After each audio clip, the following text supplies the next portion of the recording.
How did it come to this point where Tesla, once a prime symbol of American technological ambition, is now deeply embedded in the Gulf region's clean energy transformation? When His Royal Highness spoke about his vision and his dream, he emphasized a bold plan to raise productivity within Saudi Arabia and energize the wider region and the world through robotics and innovation. A crucial piece of this vision is the deployment of robotaxis, an idea that essentially reimagines cars as robots on four wheels.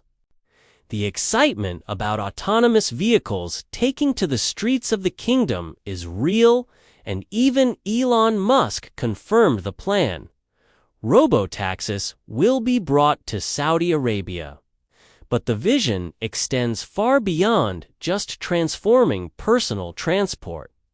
Alongside the conversation about robotaxis, Elon Musk took a moment to express gratitude to the kingdom for authorizing Starlink services for both maritime and aviation use.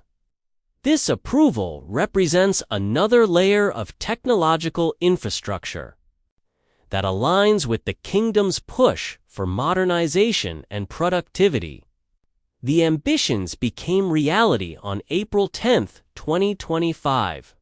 When Tesla officially launched its largest energy expansion in the Middle East with a significant event in Riyadh.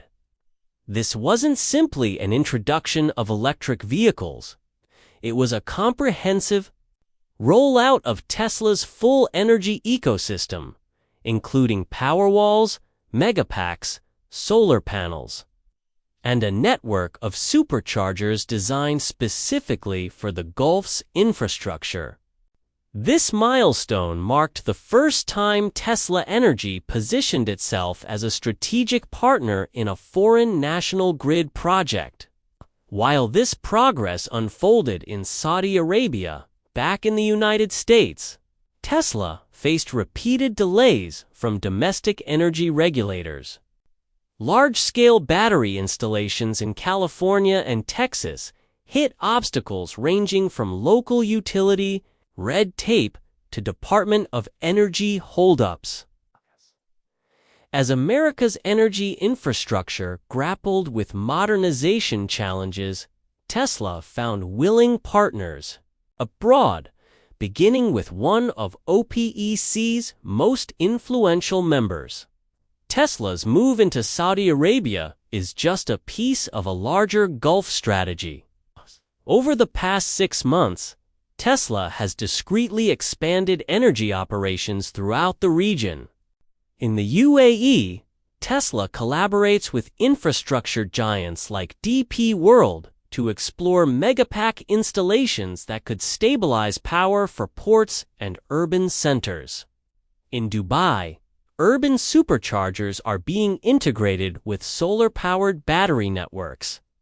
Inspired by Tesla's successful models in Australia and Hawaii, Qatar is also in preliminary talks with Tesla to incorporate battery storage into its green technology efforts aimed at energy security and solar expansion in desert environments.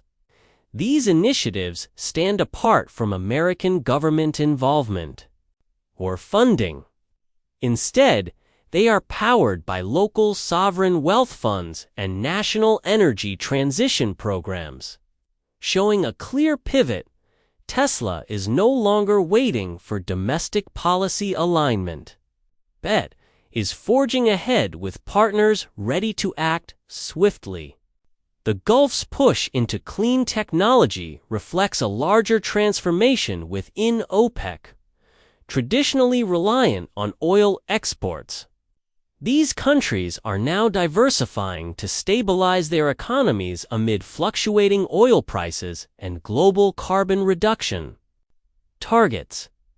Saudi Arabia's Vision 2030 is already more than a plan on paper.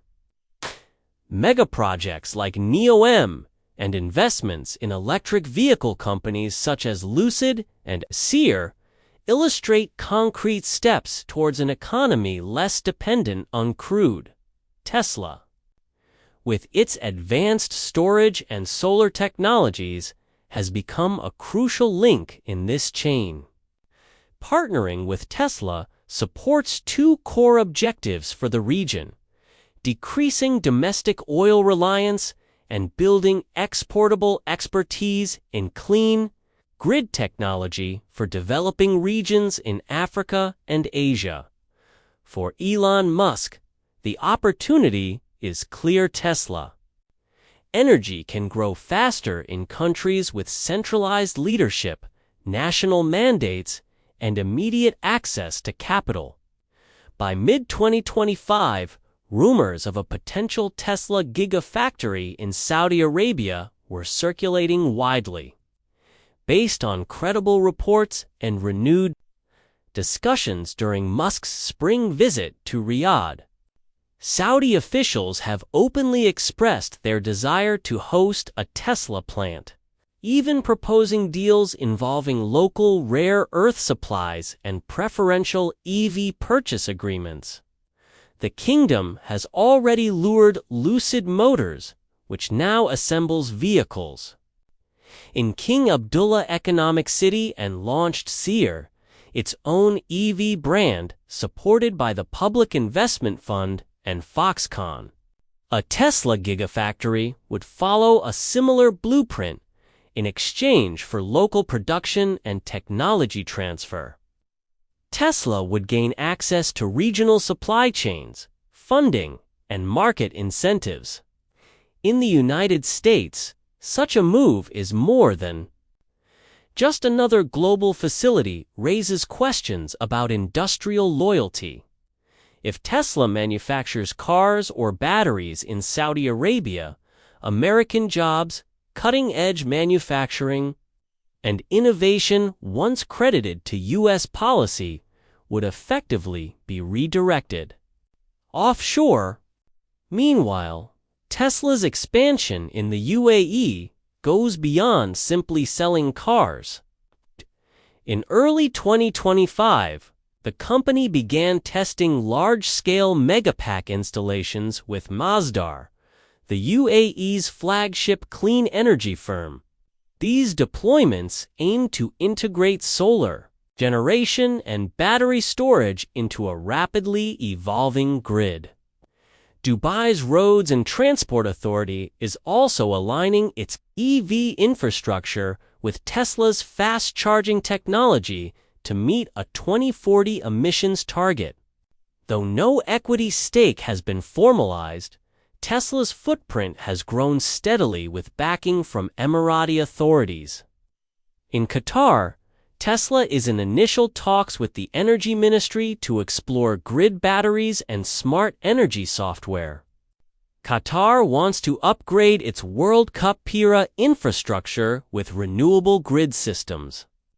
And Tesla's Autobidder software, already used at scale in Australia and Texas, is one of the solutions under review. All these expansions bypass U.S. government involvement. They are funded by sovereign capital and enabled by swift local permits. This new model sidesteps the bureaucratic inertia often seen in the West. OPC's identity is shifting. Once defined solely by oil quotas, it is now a platform for building diversified energy portfolios and claiming influence over emerging energy systems. Tesla, with its market-leading battery and solar technologies, is an obvious choice for governments seeking credibility and scale.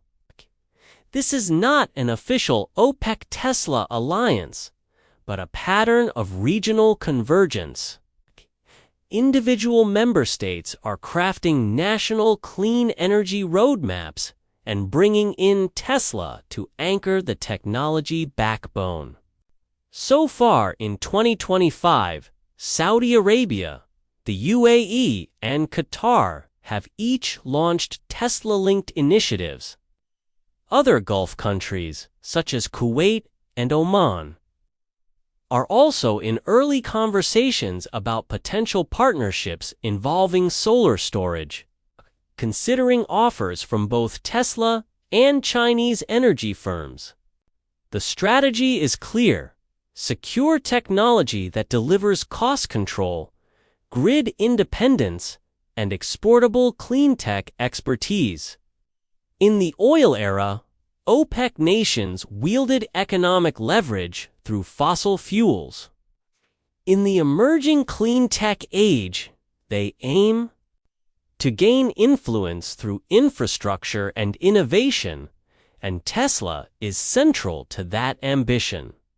Tesla's pivot didn't occur in isolation. It follows years of domestic friction-delayed permits, regulatory gridlock, and public disagreements with U.S. agencies. Notably, several megapack projects in California and Texas have been repeatedly stalled. In 2024, the California Public Utilities Commission postponed a significant expansion due to pushback from union-aligned utilities. In Texas, local grid operators resisted Tesla's direct energy sales, protecting older energy providers. Federally, the Department of Energy has often chosen public-private partnerships, led by traditional utilities, over direct Tesla bids for grid upgrades. Despite leading the U.S. market in grid-scale batteries, Tesla was mostly left out of key federal resilience grants in 2023 and 2024. These challenges haven't gone unnoticed. Elon Musk has frequently criticized U.S. energy policy as favoring incumbents and slowing innovation. His frustrations reached a peak in early 2025 when yet another California project was delayed. He posted that the federal bureaucracy is holding back the future, sparking viral debates. Foreign governments, meanwhile, have offered Tesla precisely what it needs: fast permits, ample capital, and operational exclusivity. On May 17, 2025, Donald Trump addressed Tesla's Saudi expansion at a rally, framing it as a betrayal. "We built that company. They got our tax breaks, our land, our grid access, and now they're going to OPEC.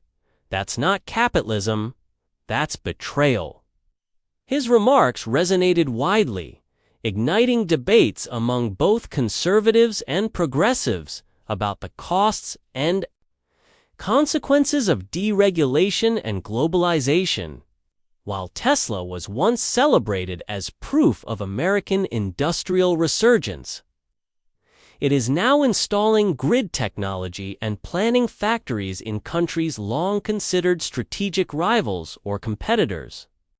The company's quiet expansions have turned into significant political stories. Tesla's global realignment is not unique. Other American tech giants are following similar paths. Microsoft and Google are partnering with Gulf states to build AI and cloud data centers. NVIDIA is collaborating with Saudi companies to develop custom chip supply chains. The American innovation engine still runs, but increasingly its products and profits flow through non-U.S. hubs. The shift is practical, not ideological.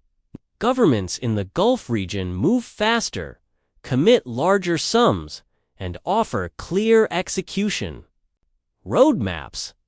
If Tesla does break ground on a gigafactory in Saudi Arabia and launches it ahead of any comparable domestic project, it will mark not just a global expansion, but a signal of how and where future innovation is unfolding.